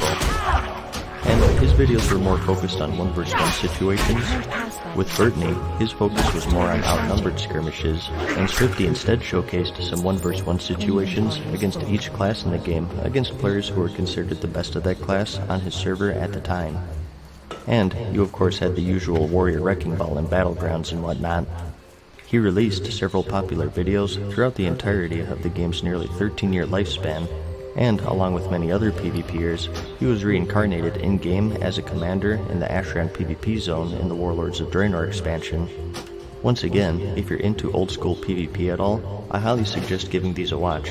And like I said, he still plays, so check him out if you're into Legion PvP. Definitely one of the more famous PvPers to have played the game. You may have heard about the Iron Man Challenge for World of Warcraft. For this, you have to level to the max using all white or gray gear, no money from your main, no grouping, and other crazy restrictions. Gutrot was a troll warrior that took it a little bit further. Starting in July of 2006, over 15 months he leveled to the max, 70, using no weapons or armor at all. Instead, he punched his way all the way from 1 to 70 with only rings, trinkets, a necklace, and a non-weapon offhand to aid him. He was the Iron Man before the Iron Man Challenge, although the Iron Man Challenge disqualifies you if you died, which I'm sure happened quite often with Gutrot. It took him a whopping 32 days of in-game time to reach the max, and all along the way he updated curious onlookers. When he turned in the final quest, several hundred onlookers were present, and he threw a party in the low-level troll area, Sen'jin Village. The turnout was so big that it caused the server to go down a couple of times, and in celebration they launched a raid on Stormwind City, an army of low-level naked trolls. Once the Wrath of the Lich King expansion rolled around, he did the same through Northrend all the way to level 80, and again when Cataclysm released to level 85. It seems like he threw in the towel after that though. The last recorded level he reached was 87 until his character disappeared, either deleted or banned. Wind Fury back in the day was very different. It had a chance to give you an extra attack as it does now, but from these extra attacks you could proc more extra attacks. It was a very RNG heavy thing, and one player, Unbreakable, showed just how crazy it could be. This is the Shaman on our list of PvPers. He was an Orc Shaman, and combined with the legendary mace, Sulfuras the Hand of Ragnaros, he became a force to be reckoned with. This was way back in vanilla when enhancement preferred two-handers over one-handers. Remember those days? That's also when Shamans were Horde only, and Paladins were Alliance only. Which one was better? It's arguable. They both had their strengths and weaknesses.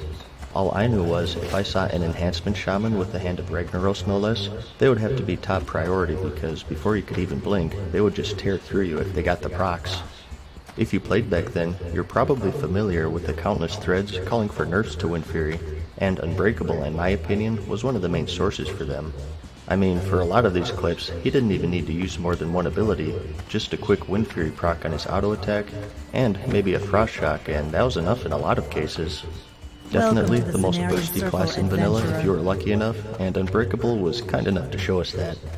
He defined the term one-shot.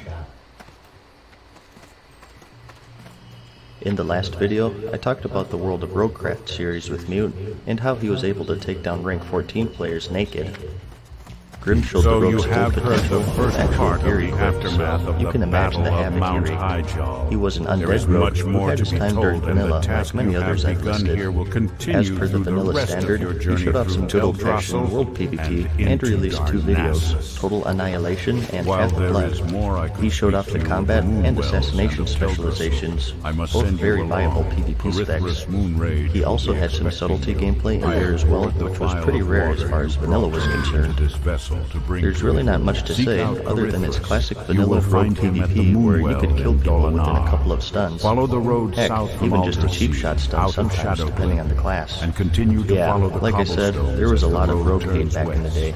And as someone who played rogue back then, I saw nothing wrong with it. Nothing at all. Everyone remembers the Alamo. In part 1, I mentioned Kralnor and his infatuation with staves. Alamo is the Kralnor of druids. In 2005, he posted a highly detailed and intricate step-by-step guide to the inner workings of the druid class. Titled Alamo Teaches You to Play Druid, this thread explained how some druids can tank in bear form or DPS in cat form, and coined the phrase, "Cat Druid is for fight." The post was riddled with poor grammar and a plethora of Microsoft Paint images to accompany it. And similar to Kralnor's post, it quickly caught on and became quite popular. He continued these posts through the Cataclysm expansion to make sure that every druid knows how to properly play their class. These guides were popular enough that Blizzard gave Alamo his own card in the trading card game like others I mentioned before. And he also made an appearance in the April 2009 joke about the dance battle system where he was part of the druid team. Like I said, everyone remembers the Alamo. So far, we've covered a couple of people who leveled to the max in pretty unconventional ways. Double Agent with his urban ore gathering, Gutrot with his fisticuffs technique. Well, how about Noor the Pacifist? Unlike the previous two, he left his starting zone and he had gear equipped, but he didn't use it. Instead, he chose to level up without killing anything, the pacifist approach. If you think about it, our characters are pretty much psychotic murderers. We've killed countless people for a few silver, or just for sport in some cases. Noor, however, took a different approach. He avoided any quests that required you to kill anything, and instead opted for the ones that had you deliver something from one NPC to another, ones that required you to just pick up stuff, cooking dailies, things of that nature. It took him 2 years, but he reached the current max at the time, level 80, without killing anything, which was more impressive at the time because gathering nodes didn't give you XP and archaeology wasn't out yet. On his journey, I believe he did actually get credit for a kill on his stat page when he was doing a quest that required you to bomb a spider lair to cave it in. For some reason, it counted as a mob and it gave him his first kill. Now, whether you want to count that or not is up to you though. Many others followed suit to emulate his feat, but Noor the Pacifist was the first player to reach the max with his hands clean. So that's about it for this one, I guess. At this point, I think I covered a good amount of the most popular players in the game, both famous and infamous. There are a lot I haven't mentioned yet. Athene, Wreckful, Ming, Pat, Lanetime, Maydai. I'll get to them eventually when I make more parts to this. That being said though, it'll probably be a while since things are starting to wind down since I've mentioned most of the interesting ones. Regardless, any suggestions are welcomed as usual. And thanks for watching this series so far, by the way. I've had a blast jumping into all of these rabbit holes and being able to share that with as many people as I've been able to, and it's been really fun for me. So, in my eyes, the last famous player I want to mention for now is you. Thanks a lot. As always, I hope you found the video entertaining, like it if you liked it, and thanks for watching. Peace.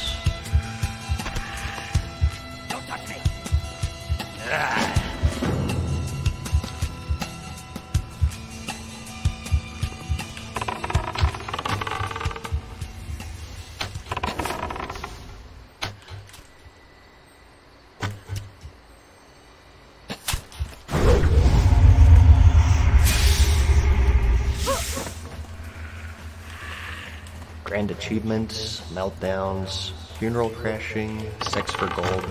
World of Warcraft has seen it all. It's like the Jerry Springer show of MMOs. Luckily for us, much of it has been preserved for our viewing pleasure. There's something oddly intriguing about it. It's like a train wreck that you can't look away from. I'm your magnanimous, melancholy, munificent, myopic, monotonous chronicler, Mad Season Show, and buckle up, because for the next 20 minutes, this is World of Warcraft's most famous and infamous players, Part 4. That spell isn't ready yet. Nerdgasm, a thrill of excitement felt in response to something relating to a subject in which a person has an obsessive interest. I've mentioned before that loot in the World of Warcraft has been made easier to obtain over the years. These days, you can't go a single level without a whole new set of equipment, which is convenient, but that thrill of finally getting a new piece of gear is diminished. Back in the day, getting an epic was, well, epic. It was a big event, and you'd spend the rest of your day lovingly staring at those beautiful purple pixels and feeling slightly embarrassed at the noise that you made when you obtained it. Oh, dude, 4 strength, 4 stam, leather belt. Ah! Level 18. The voice you just heard was that of Joe. That's it, just Joe. Just another one of the millions of players adventuring in the world of Azeroth. In his leveling, he apparently happened upon a belt. One with 4 strength and 4 stam nonetheless, and he uttered the nerdgasm heard around the world. Okay. Either that, or he was just having a stroke. What kind of stroke is up for you to decide. And when I say heard around the world, I mean that literally, because unlucky for Joe, someone outside of his group of friends not only was listening, but was also recording. Strength 4 stam, leather belt.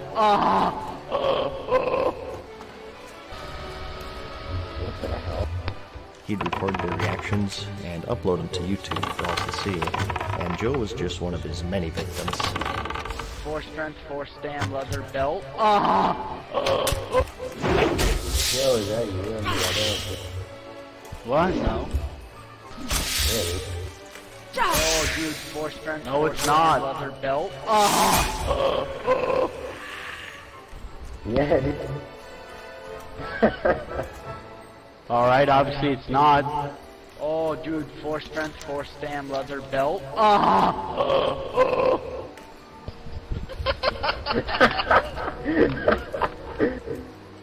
That's definitely Joe. Oh, dude. No, it's not. He's been coming in there doing it.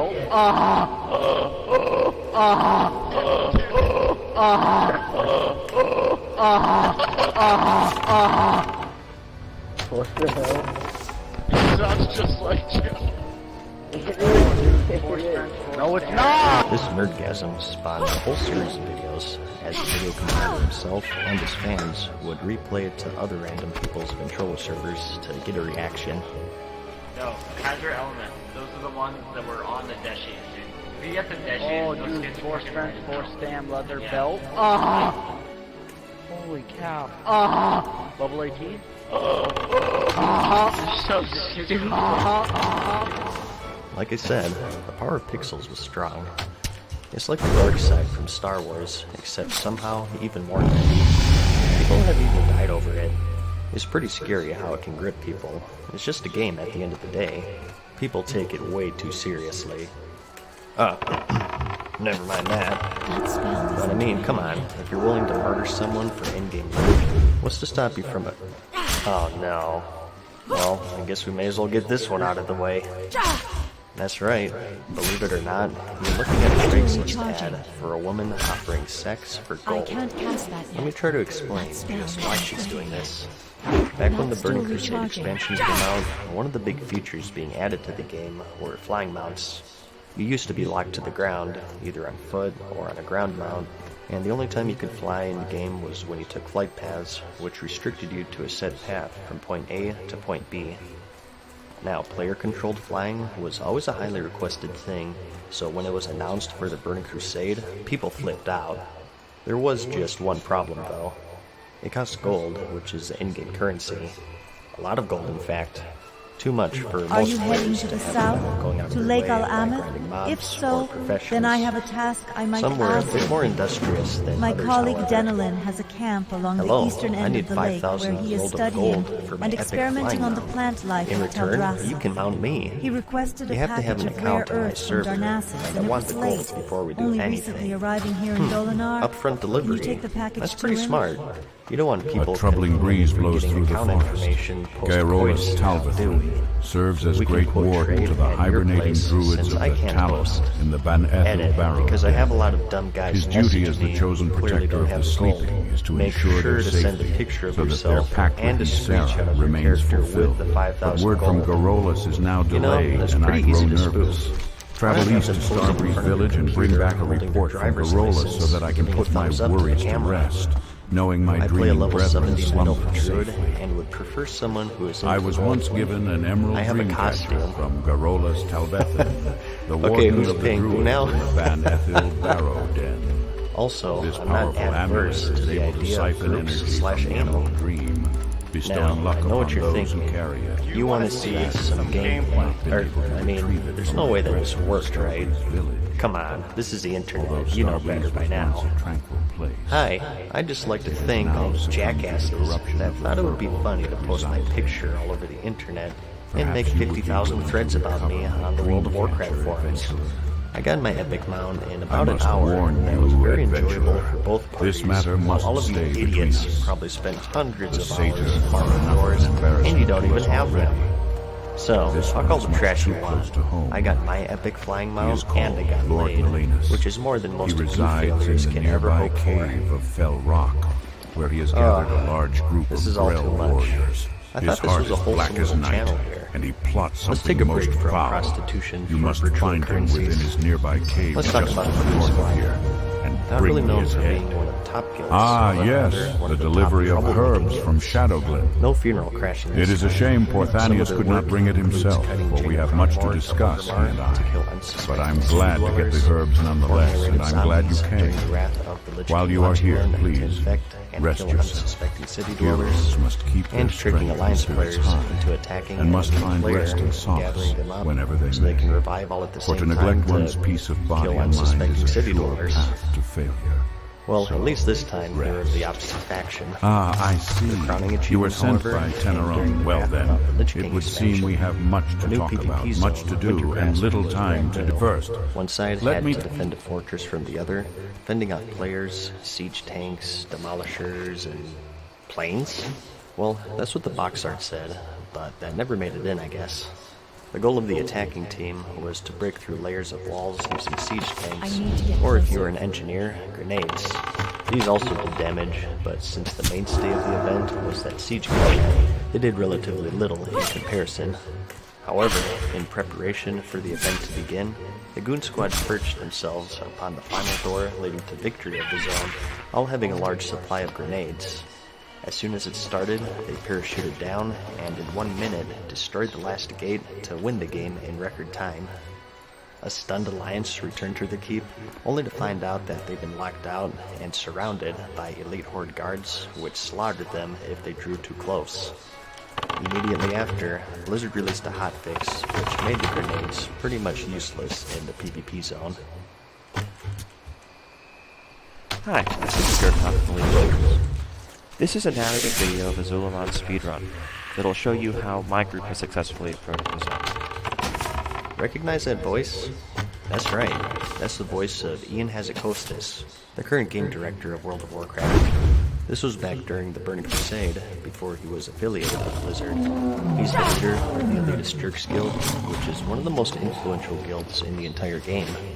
In 2008, before the Wrath of the Lich Kings launch, he joined Blizzard as a raid and dungeon designer, and 7 years later moved up to assistant game director, and finally in 2016, the game director for World of Warcraft, a position he holds to this day. However, in this video, he's just another player making a neat guide on how to successfully complete the bear run in the Zul'Aman raid in the Burning Crusade. Our range group spreads out in a semicircle around the boss, and the melee obviously are directly on him. You'll see that so far it took us 3 to 4 minutes to get here. The time will just tick down to 16 minutes. If you killed the first batch of bosses within a time limit, you were rewarded with a raid, and it was quite difficult during the time. So, this guide proved useful to many players, showing different shortcuts and mob skips and boss strategies to speedrun the game as fast as possible. As someone pointed out in the comments of the video, you can maybe think of this as foreshadowing to the Mythic Plus system, which saw its introduction in Legion. A lot of that came from Diablo 3's Rift system, since they're quite similar, but it's interesting to think that if Ian never became the game director, we wouldn't have had Mythic Plus, which I think is one of the best things that the game has going for it right now. So, think of this as the very first Mythic Plus run in a way. He was also active in vanilla World of Warcraft though. He was the one who did the math and concluded that the Cthulhu fight from vanilla AQ40 to be mathematically impossible to win, assuming the road to Darnassus must be kept safe. Travelers heading from Dolinar to Darnassus have been reporting ruthless attacks by corrupted furbogs from the Gnarlpine tribe. Important news and commerce travels to and from Darnassus by way of this road daily. We cannot afford to have a rogue band of heathens terrorizing people.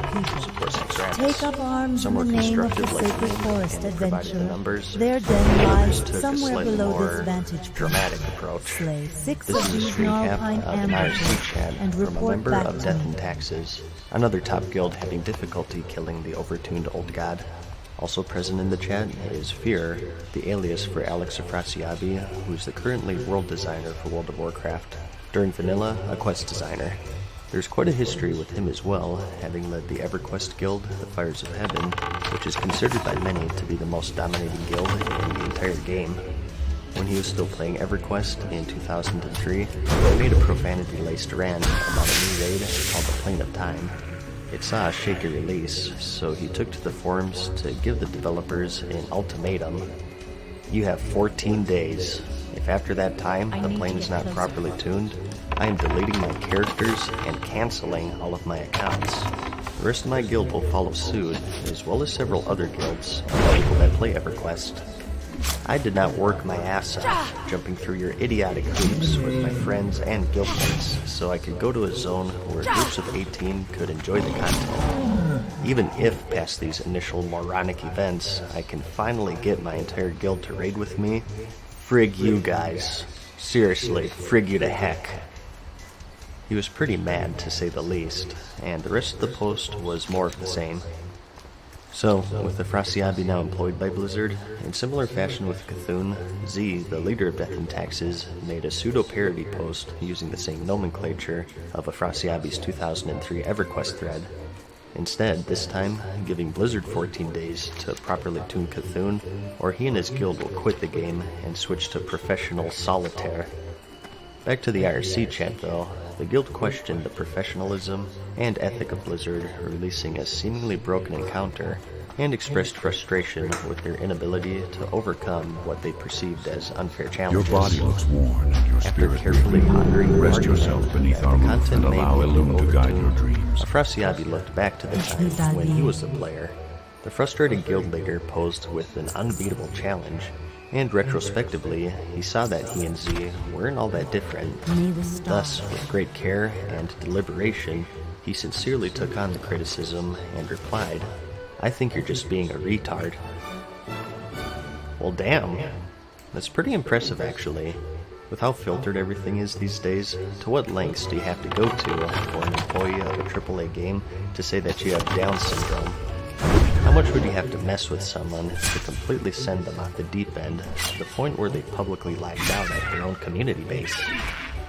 Well, the world may never know. It's like a doubled retardation whammy. I'm surprised he can say that with Blizzard's... Okay, I think you can read the rest of that yourself. The two continued their constructive discussion of old gods and cocks, and didn't go very far, and incidentally, Cthulhu did end up getting nerfed shortly thereafter, and guilds finally started to beat him. More importantly though, we were left with one of the most dramatic public arguments between a Blizzard employee and members of the community in the company's history. Man, you know what? What am I doing with my life? Talking about drama of random people across the world whom I've never met and probably will never meet on a video that's definitely going to be advertiser-friendly and filled with comments telling me how monotone I am. You know what, YouTube? You have 14 days. 14 days to fix your broken website, or I'm going to take my channel and turn it into an erotic audiobook promotion tool. I groan and run my fingernails across his back. He gasps, a strangled moan. "Ah, fudge, Anna," he chokes, and it's a half cry, a half groan. It tears at my heart, but also deep inside me, tightening all the muscles below my waist. On second thought, I'll just cover the new mobile Diablo game. But first, let's take a glance at an important moment in the game's history. I can't pass that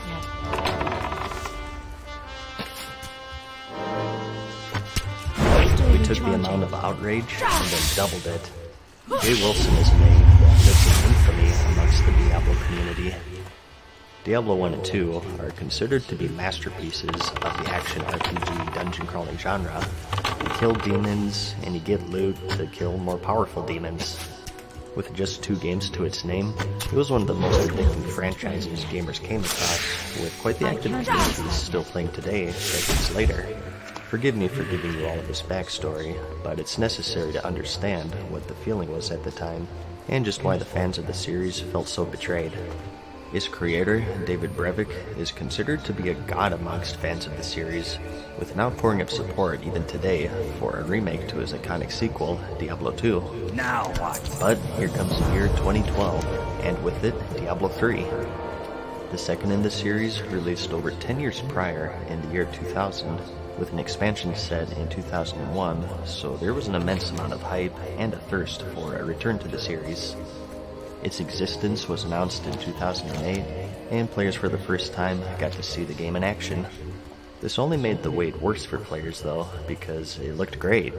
The dark demon-slaying action fans knew and loved, seeing a return nearly a decade later. But, having moved on from Blizzard at this point, it would be the first game The Council of the Forest has news that you aided Zen Blizzard Falmouth. instead left it The in the Satyr hands is an of enemy Jay of the Wilson, forest. a former As a developer for person, Relic you should know Entertainment, better than to having done work defile on the games forest such as by the Company killing of Heroes nature's creatures. and Warhammer 40,000. You The must Dawn of redeem War. yourself in the eyes Years of the passed, Council and work if on the you game wish to continued. remain a friend of It was teased at the Teldrassil. following BlizzCons, Teach Valhalla slowly a revealing lesson, each and you class shall one be by one, redeemed. and even Fell including playable clones are demos. corrupted seeds The game that would fall from enter the a tree. closed beta They stage billow in with fall green of smoke. 2011, Give some to where a small Falmouth. portion of He'll the think first you have act was brought him a playable harmless with all snack. 5 classes. It looked pretty good, and fans eagerly awaited the release. The day finally came on May 12th, 2012, and the actual launch was a perfect sign of things to come. The game sold incredibly Hello, well, adventurer. shattering many If you'd like to personal learn a records. thing or two It about accumulated cooking, 3.5 million sales within the first 24 hours after release, and over 6.3 million in its first week of launch. As for the gameplay, well, the menus looked good. Greetings. That was about all the Long players could ago, say the about Night the game Elves at were that called point. the No one Galloray, could log a in. name that means Blizzard children was of the unprepared stars. for the massive Learning of the reception, past is an and their important servers step in couldn't your handle path as an millions trying to adventurer. log in at launch. There was no listen well to offline. what I have to tell you. Even for single Calderae player, have always you had to be taken much connected to the pride in their internet to play. harmonious relationship with It would nature. persist even This weeks means after that the we game's only launch, take from as nature what is recognized by this necessary, 94-page and that thread. we return in kind. It was so This bad balance that their has afforded offices in us South much Korea adventure. were raided by the Go Fair out and Trade collect Commission 7 small because spider gamers were eggs. unable to play No their more game, than that. and they were refusing refunds. Players who did get in, however, found a game with potential for greatness, but all in all, a mediocre experience compared to its former release 11 years ago. Players could progress through 4 acts of story with 4 levels of difficulty, and that's Normal, Nightmare, Hell, and Inferno, all providing a tougher challenge, but greater rewards. Much to the dismay of players, though, was the existence of the Real Money auction house system, where they could buy items using in-game gold or real-life money. Using the latter option, money would exchange from one player to another, and Blizzard would receive a cut of the sale, essentially giving the game a pay-to-win model as players would describe it. A problem made worse with the fact that the higher difficulty settings seemed to be unbalanced and poorly tested. Some classes were able to scrape by and complete it with very expensive gear and a very specific set, while others, particularly